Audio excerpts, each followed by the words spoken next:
এরকম একটা পাস্তা হলে ছোটো থেকে বড় সবার পছন্দ হবে।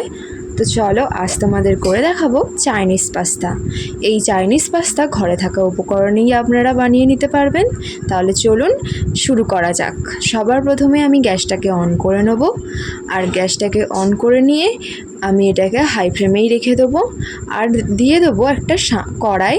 তো কড়াই নিয়ে নিয়েছি, আর কড়াইয়ের মধ্যে দিয়ে দেবো সামান্য জল। আর এখানে আমি পাস্তা অনুযায়ী জল অ্যাড করব। এখানে বেশি জল দিলেও হবে না, কম জল দিলেও হবে না।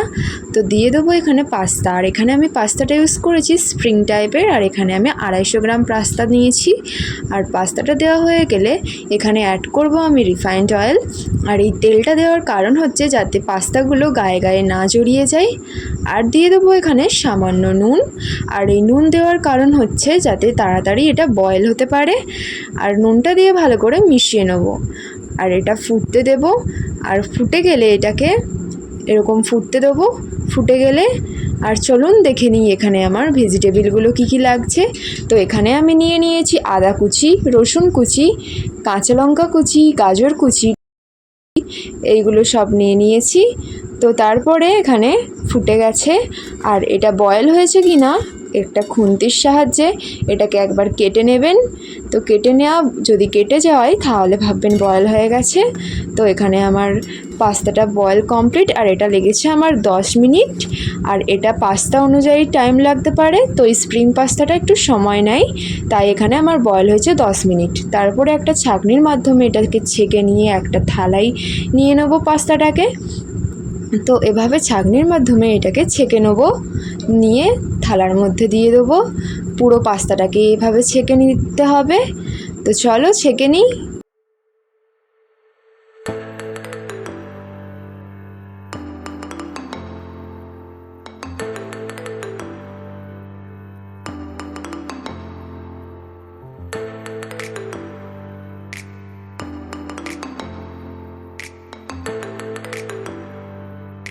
তারপরে এটাকে রুম টেম্পারেচারে এটাকে ঠান্ডা করতে হবে।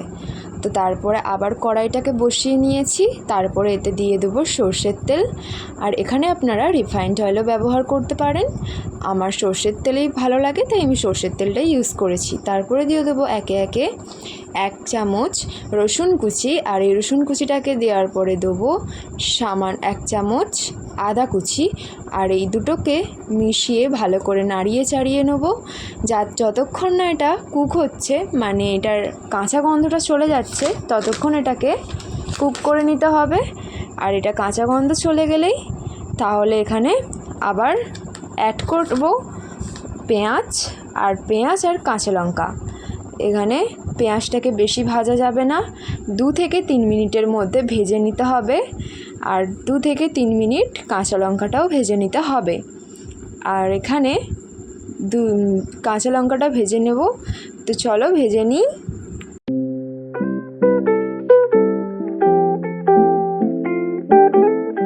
এরকম একটু লাল লাল টাইপের হয়ে গেলেই এর মধ্যে আবার অ্যাড করে নেব, এখানে অ্যাড করে নেব গাজরগুলো। আর এখানে আমি লাল ক্যাপসিকাম আর সবুজ ক্যাপসিকাম নিয়েছি। তো সবুজ ক্যাপসিকামটা আমি পরে দেবো।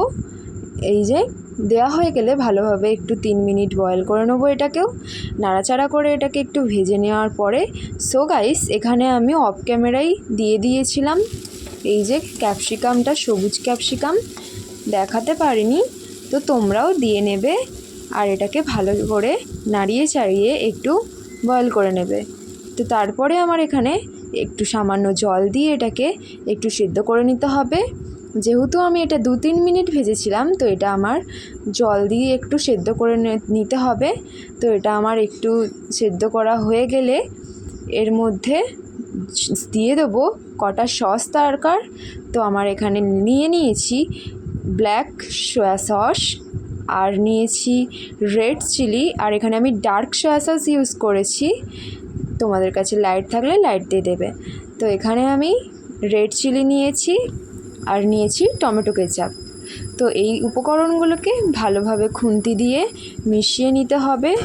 আর ভালোভাবে মিশিয়ে নিতে হবে এগুলোকে। আর মিশিয়ে নেওয়া হয়ে গেলে এর মধ্যে আমি দিয়ে দেবো ঝরিয়ে এবং ঠান্ডা করে রাখা পাস্তাটা। তো এর মধ্যে পাস্তাটা অ্যাড করে নেব।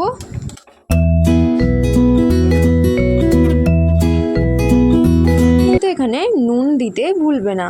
তো এখানে আমি 1 চামচের মতো নুন দিয়ে দিয়েছি, তোমাদের পরিমাণ মতো নুনটা দিয়ে দেবে।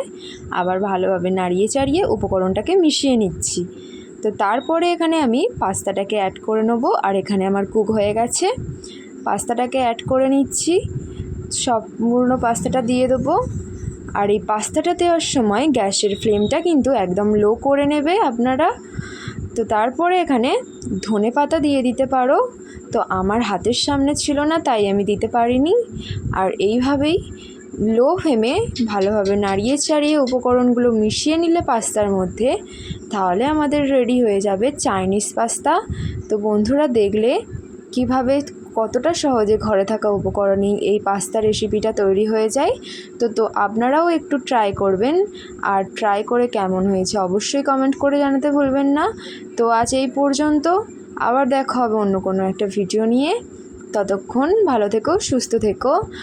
আর আর